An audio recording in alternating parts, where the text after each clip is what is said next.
Iran हमारा दोस्त रहा, पाकिस्तान के खिलाफ हमारा सपोर्ट किया उसने, इंडियन रुपी में उसने हमें ऑयल दिया, कश्मीर मुद्दे पे हमारे पक्ष में वोट दिया उसने। दुनिया का 20% ऑयल गल्फ ऑफ हॉर्मुज से निकला। अगर ईरान ने उसको बंद कर दिया, पेट्रोल मिलेगा 5,000 रुपए लीटर। बहुत ही खतरनाक दौर से दुनिया गुजर रही। अमेरिका से जिन्होंने दोस्ती की, अमेरिका ने बाद में उनको पटक कर मारा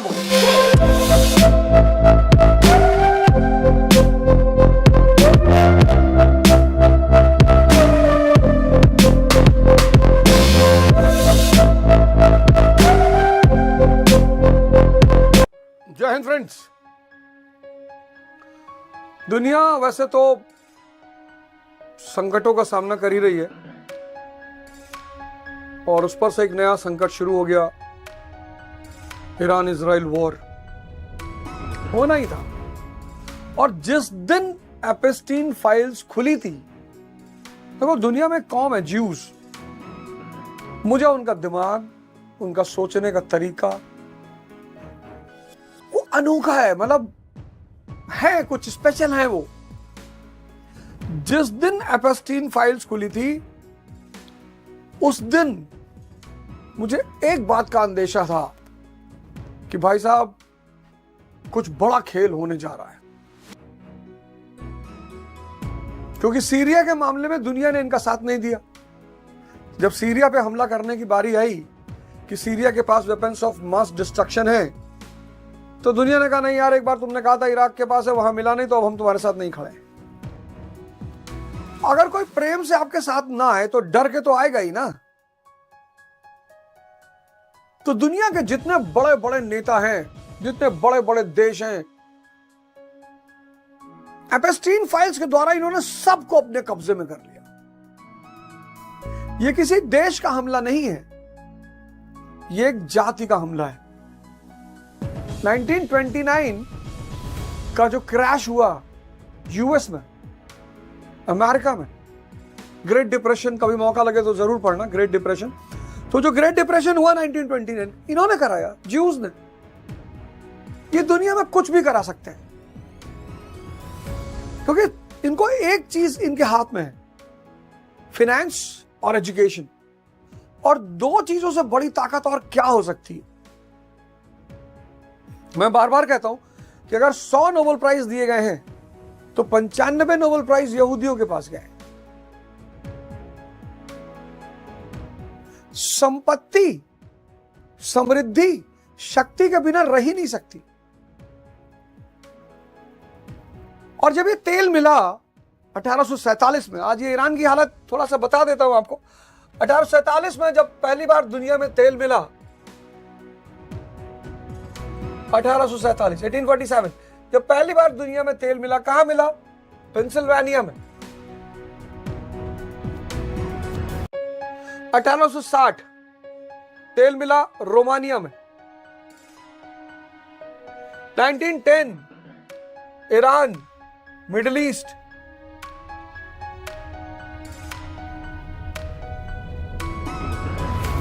और जिसका ऊर्जा पे कब्जा, जिसका अपने समय की ऊर्जा पे कब्जा, वो दुनिया की महाशक्ति। सिंपल सा नियम है, जिस देश का अपनी समय की ऊर्जा पे कब्जा होगा, ऊर्जा मतलब एनर्जी, वो दुनिया की महाशक्ति होगा। और यहीं से यहूदियों ने, यहीं से 1897 Xeon movement, Theodore Herzl,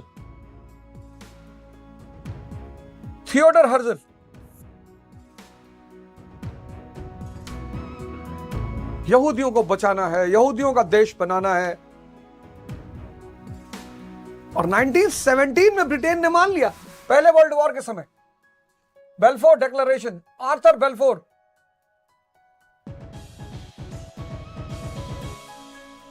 Arthur Balfour विदेश मंत्री है ब्रिटेन का, मान लिया कि ठीक है, यहूदियों का देश होना चाहिए। और फिर इसी बैकग्राउंड में 1948 में इजराइल बनाया। किसने बनाया? यूनाइटेड स्टेट्स ऑफ अमेरिका ने। क्यों? जिससे कि ये मिडिल ईस्ट का जो तेल का खजाना है, इस खजाने पर कब्जा किया जा सके।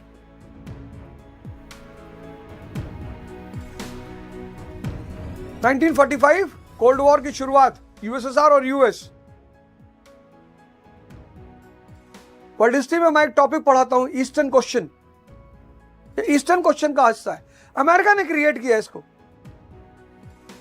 क्योंकि इस तेल के खजानों पे उसको बैठना था, उसको एक अड्डा चाहिए था।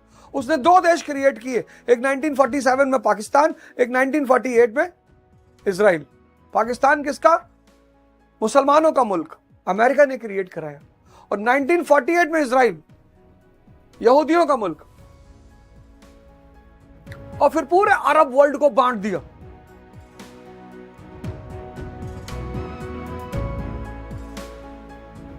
और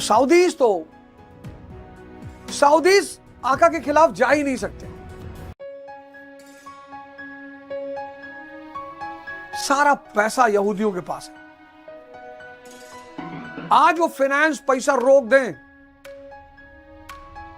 ये शेख खत्म हो जाएंगे। लेकिन ईरान, ये तो होना ही था। ये जो आज आप, लेकिन ये वॉर, आप देखो घटनाक्रम देखो, आप स्टोरी को कनेक्ट करो। एपेस्टीन फाइल आई, जिस दिन एपेस्टीन फाइल आई मैं समझ गया भाई साहब कोई कांड होने जा रहा है। और मुझे पूरा अंदेशा था कि एपेस्टीन फाइल को बहाना बना के ये पूरी दुनिया को अपने पीछे कर लेंगे। कर लिया, सबका नाम है। कौन सी कंट्री बड़ी कंट्री है जिसके लीडर का, जिसके नेताओं का उसमें नाम नहीं? जेफरी एप्स्टीन इन्हीं के लिए काम कर रहा। वो फाइल निकाली इन्होंने क्योंकि ये जानते थे कि सारी दुनिया हमारे साथ खड़ी नहीं होगी। और एक ऊंचाई पे पहुंचने के बाद हर व्यक्ति को लगता है कि अगर मेरी बदनामी हुई, मेरी बेइज्जती हुई, तब क्या होगा। बड़ी मुश्किल लगती है पद कमाने में, पैसा कमाने में, नाम कमाने, बहुत झूठ बोलना पड़ता है, बड़ा मरना पड़ता है, बहुत रोना पड़ता है, तब जाके पद, पैसा और नाम क्रिएट होता है। उम्र बीत जाती है आदमी की, 60 साल 65 साल का हो जाता है, और तब उसे लगता है कि भाई अगर मेरा नेगेटिव चेहरा दुनिया के सामने आया तो फिर मैं तो कहीं का नहीं रहूंगा।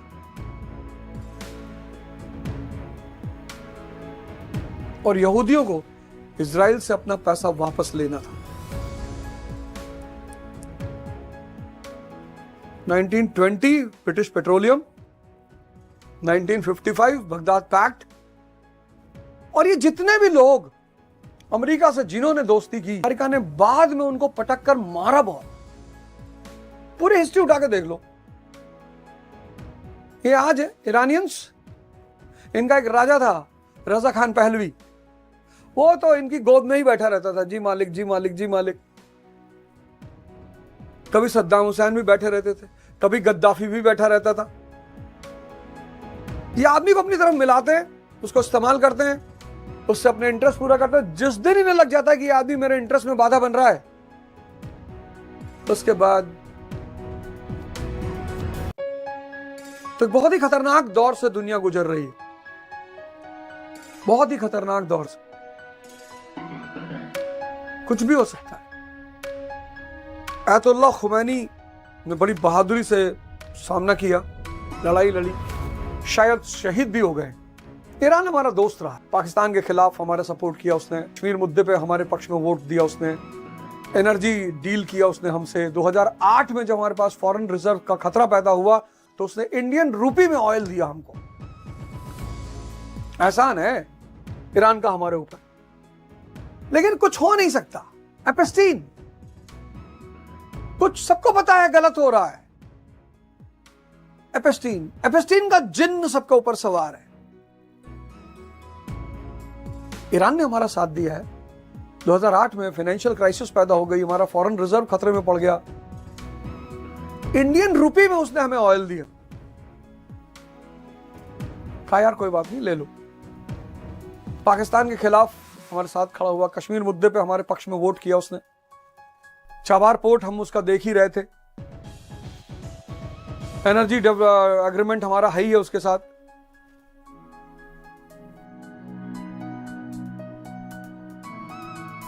तो इस देश को, इस दुनिया को बहुत बड़े खतरे में ढकेल दिया गया है। दुनिया का 20% ऑयल गल्फ ऑफ हॉर्मुज से निकलता है। अगर ईरान ने उसको बंद कर दिया, ध्यान देना आप मेरी बात पर, दुनिया का 20% ऑयल गल्फ ऑफ हॉर्मुज से निकलता है, ईरान ने उसको बंद कर दिया तो आप समझ लेना कि भारत में पेट्रोल मिलेगा 5,000 रुपए लीटर।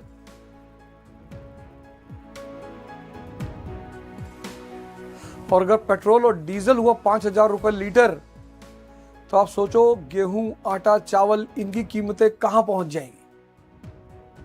ईरान का इतिहास बड़ा प्यारा है, बहुत प्यारा।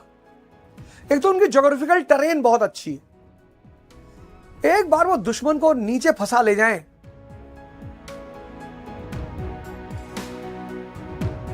एक बार, उनका सबसे बड़ा योद्धा उनका टेरेन है, टेरेन।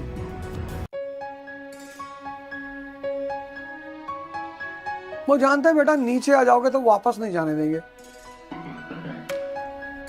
और यार किसी की संपत्ति को भी लूटोगे ना तो उसको दुख तो होगा ही। भाई ईरान को न्यूक्लियर बॉम्ब नहीं बनाने दोगे, क्यों नहीं बनाने दो? इसीलिए ना कि तुम उसकी संपत्ति को लूट सको। भाई समृद्धि वाला आदमी अगर ताकतवर हो जाएगा तो आप उसकी संपत्ति को नहीं लूट पाओगे। ये जो न्यूक्लियर प्रोलिफरेशन ट्रीटी और ये सब आया कि न्यूक्लियर एनर्जी का विस्तार, उसका मेन उद्देश्य क्या था? ये वेस्टर्न पावर्स चाहती थी कि 2, 4, 5 लोगों के पास न्यूक्लियर बॉम्ब रहे बस, जिससे हम पूरी दुनिया को एक्सप्लॉइट कर सकें, लूट सकें, डर दिखा सकें। आज भारत पर हमला करने से पहले कौन सोचेगा ना, इंदिरा गांधी का उसमें बहुत बड़ा रोल है, अटल बिहारी वाजपेयी का उसमें बहुत बड़ा रोल है, एपीजे कलाम का उसमें बहुत बड़ा रोल है। ये वो लोग हैं जिन्होंने भारत को न्यूक्लियर पावर बनाया। मतलब सलाम है जवाहरलाल नेहरू को। 1950 भारत के पास खाने को नहीं है, खाने को। तुम में से बहुत सारे लोग उस व्यक्ति को गाली देते हो, तुम्हारा दोष नहीं है दोस्त, तुम्हारा दोष नहीं है। तुम पढ़े ही नहीं, तुम तो सुने। एक साउथ के एमपी हैं, वो भाषण दे रहे थे, मैं सुन रहा था, लेकिन उनकी उम्र कम है तो उनको बहुत ज्यादा सीरियसली नहीं लिया जा सकता। कह रहे थे जो मोदी के साथ नहीं है वो देश का दुश्मन है।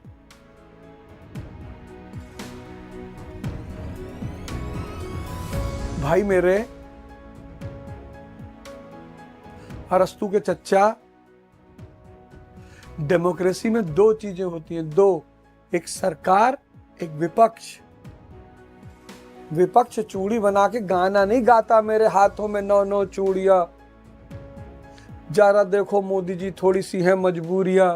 इसके लिए विपक्ष नहीं होता चाचा, पढ़ लो थोड़ा सा। विपक्ष का काम है सरकार की आलोचना करना, और अगर सरकार को आलोचना से डर लगता है तो सरकार विपक्ष में बैठे। सरकार वो काम करे जो वो अच्छा कर लेती है। सब बीजेपी अच्छा आलोचना कर लेती है, सड़क पे उतर आती है, प्याज की माला पहन लेती है, और क्या कहते हैं वो सिलेंडर पटक लेती है। बीजेपी विपक्ष के रूप में बड़ी शानदार पार्टी है, बहुत शानदार, मतलब उसकी जितनी तारीफ की जाए कम है। सरकार में आके थोड़ा सा, उनके पास भी अच्छे अच्छे लीडर्स हैं, ऐसा नहीं है कि नहीं है, हैं उनके पास भी। अच्छा रूल किया उन्होंने। वाजपेयी जी का टेन्योर बड़ा प्यारा रहा, और एक से एक उनके अपने कैबिनेट मिनिस्टर से बढ़िया बढ़िया। अब देख के लगता था उन लोगों को पॉजिटिविटी आती थी। देख जसवंत सिंह, यशवंत सिन्हा और सुषमा स्वराज, ऐसे ऐसे नेता थे, मोहन पारिकर, और मतलब शानदार शानदार नेता उनके पास, प्रमोद महाजन। ऐसा नहीं था कि नेता उनके पास नहीं थे, लेकिन जिस पार्टी को आलोचना से डर लगता है उस पार्टी को विपक्ष में बैठना चाहिए। आप वो काम करो ना जो आपको अच्छा लगता है। तो 2014 से कुछ बड़े विद्वान लोग आ गए थे ट्विटर पे, और साहब जो गाली देते थे, जो भाई साहब रोस्ट करते थे किसी को, और ऐसे ऐसे शब्दों का इस्तेमाल करते थे कि मजा आ जाए गाली सुन के। उन सब ने एक दूसरे की मां बहन कट डाली, सब ने। यही होता समय। मैंने एक ट्वीट किया था आज से 6 दिन पहले, उसमें बहुत सारे लोग आए, बड़े चिल्लाए, अबे तू भविष्यवक्ता बन गया है और तू अब ये करने लगा फलाना। खैर यार, 1 अरब 50 करोड़ के देश में मैं बार बार ये बात कहता हूं, अगर 1 लाख लोग भी आपका विरोध नहीं करते तो आप मुर्दा हैं।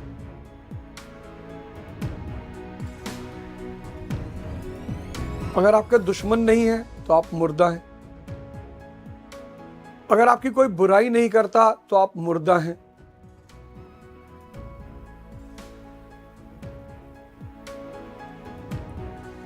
अगर आपको कोई गाली नहीं दे रहा, आप मुर्दा हैं।